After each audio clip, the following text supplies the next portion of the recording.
If you think about it, there are some things in this world that just aren't meant to be scary, but most often they are. Take Candle Cove for instance. The guy who created the show seemed like he was trying to make an innocent enough children's show. Creepy, but innocent. I have a little bit of history with that damned show. Here it is. June 24th, 2010. I'm trying to find out more about Candle Cove. I know it exists because I watched the first 3 episodes, but I got bored after the 4th one. I heard that it was getting a new season and memories flooded back. I remembered it as the pirate show, and my parents thought it was weird that I would stay up until 5 in the morning waiting for nothing but static to come on. I didn't know if they were messing with me or not, because Candle Cove is definitely not static. It's something more than that.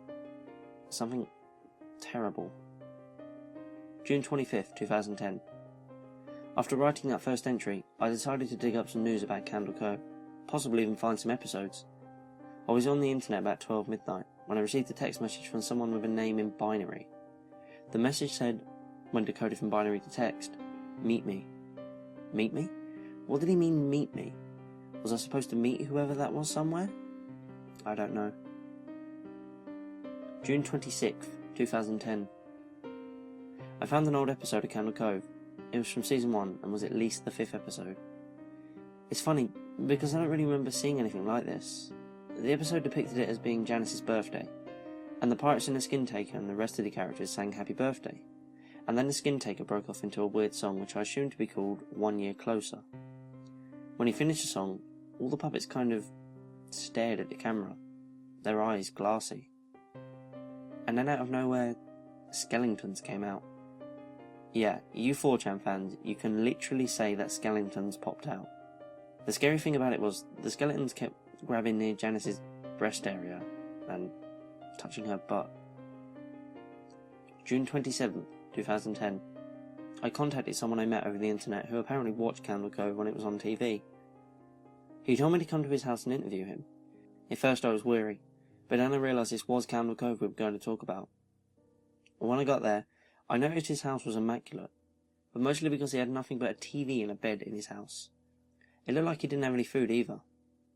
When I was asking him questions, he kept staring off into space, and it took me seconds, sometimes even minutes, to get him to come back to Earth and keep talking to me. When I brought up the skin taker, he just screamed and fell over unconscious.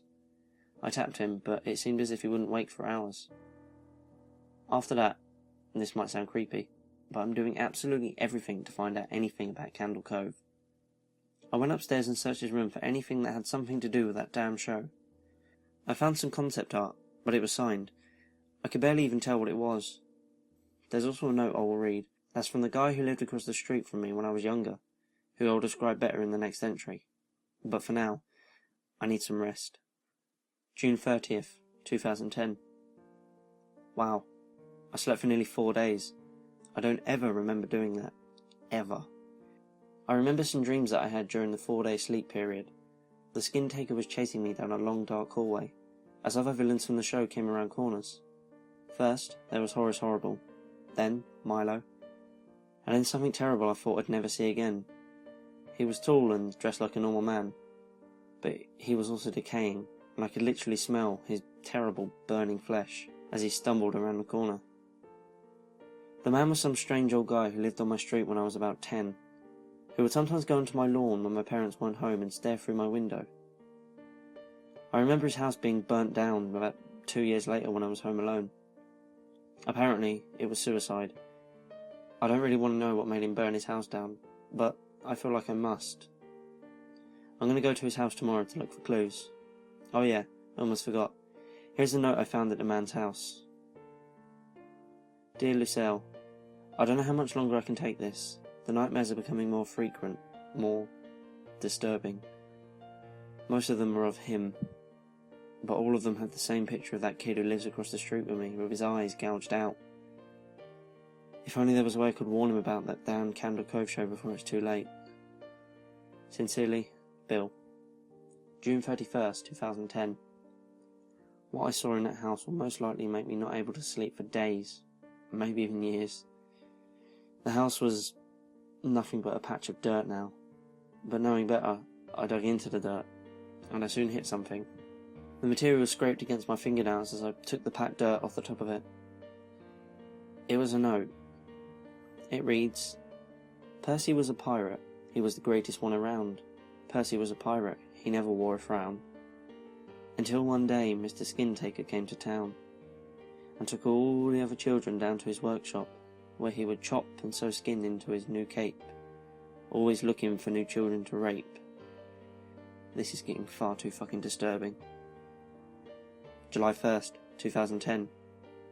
I'm regretting ever getting involved in this. Every time I get home from school, I swear I can hear the fucking screams of those poor children, their skin ripping and their flesh being taken from their bones and stuck onto the skeleton man's cape. I am ending this for now, and I thank everyone who helped me. I don't know what I'll do after this. I'm probably going to destroy this notebook. But one thing's for sure. I'll never search for that damn show at all, ever again.